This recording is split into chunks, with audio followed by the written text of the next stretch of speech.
안녕하세요, 조널마킹입니다. 오늘은 챔피언스리그 결승전을 분석해보도록 하겠습니다. 먼저 맨시티의 라인업인데요. 펩 감독은 라인업에 약간 변화를 주었습니다. 스털링이 선발로 출전하면서 데브라이너, 마레즈와 공격진을 구성했고, 포든이 미드필더로 출전하면서 실바, 긴도안과 중원을 구성했습니다.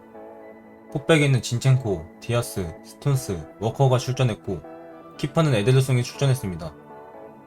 반면 첼시는 주전 선수들이 모두 기용되었습니다.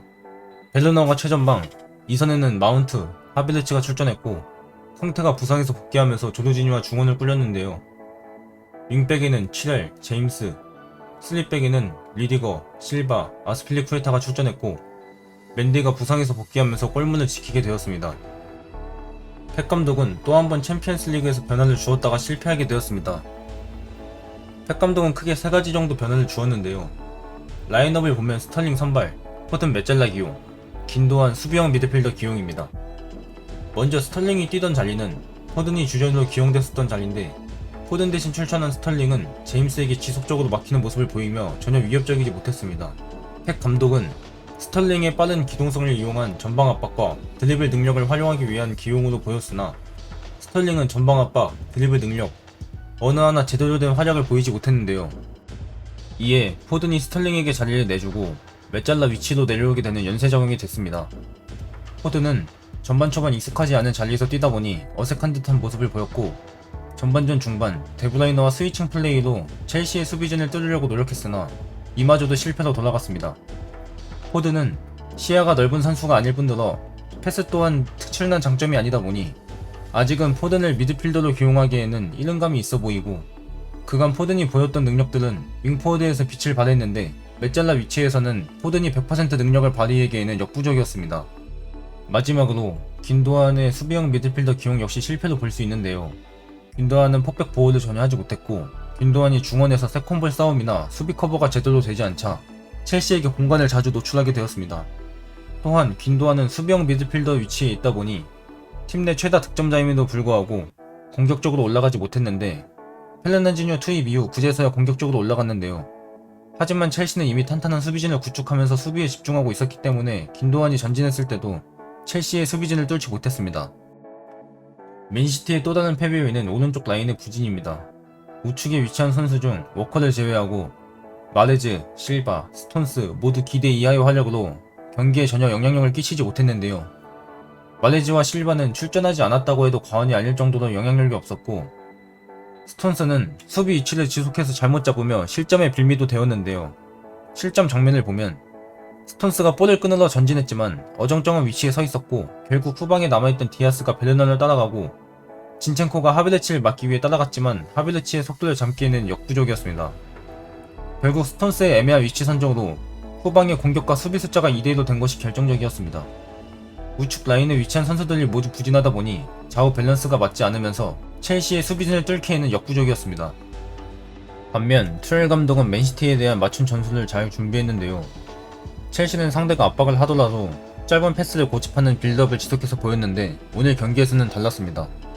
짧은 패스로 빌드업을 하다가 맨시티가 강하게 압박이 들어오면 롱볼로 맨시티의 뒷공간을 노리거나 세컨볼을 따내는 식으로 롱볼을 자주 시도하는 공격 형태를 띄었습니다. 특히 첼시는 빠른 템포의 공격 전개를 자주 시도했는데요.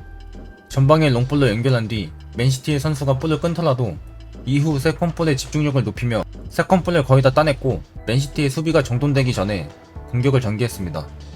벨르너가 전반에 놓친 찬스들이나 퓰리식이 후방 72분에 놓쳤던 1대1 찬스 모두 롱볼이나 빠른 공격 전개로 득점 찬스를 만들어냈습니다.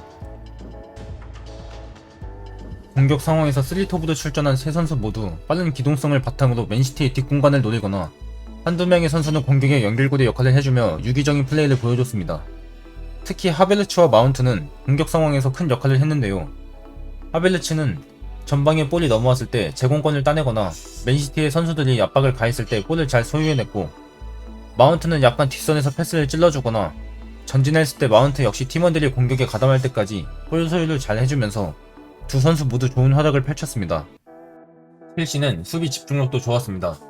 전방 압박을 할 때는 5-2-3 전형으로 3명의 공격진과 중원에 위치한 캉테, 조르지뇨가 중원을 압박하다가 맨시티가 공격적으로 올라오면 5-4-1 형태로 2선에 위치한 마운트 하비르츠와 더불어 때로는 베르너까지 수비에 가담하면서 공격진들도 수비에 적극 가담하는 모습을 보였습니다. 또한 첼시는 수비 시에 선수들의 간격을 촘촘히 만들어 맨시티가 잘하는 패스 앤 무브를 통한 측면 공격을 저지했고, 특히 캉테는 동이 번쩍 서리 번쩍 첼시가 볼을 끊어서 누군가 보면 캉테였을 정도로 캉테가 보여준 오늘 경기에서의 활약은 정말 대단했습니다. 캉테는 이러한 활약을 바탕으로 MOM에 선정되었는데요. 오늘 캉테가 기록한 스탯을 보면 경합 성공 11회, 드리블 성공 2회, 태클 3회, 가로채기 2회, 리커버리 10회, 찬스메이킹 1회로 캉테는 수비에서 중요한 역할을 한 것뿐 아니라 공격에서도 중요한 역할을 했습니다. 볼을 끊어내고 역습을 나갈 때 상대 페널티 박스 부근까지 공격에 가담하면서 공적인 움직임을 많이 가져갔는데요. 캉테의 히트맵을 보면 전방위적으로 캉테가 많이 뛰었다는 것을 확인할 수 있습니다. 오늘 경기를 끝으로 2021 시즌이 마무리되었는데요. 맨시티 팬들은 오늘 경기에서 패배 선택에 큰 아쉬움이 남을 것으로 예상됩니다. 펩 감독이 원래 하던 대로 했더라면 이라는 생각이 들 정도로 펩의 전술적인 선택들은 모두 패착으로 돌아갔습니다. 첼시는 챔피언스 리그 통산 2회 우승을 달성하며 9년 만에 챔스 우승을 거머쥐게 되었는데요.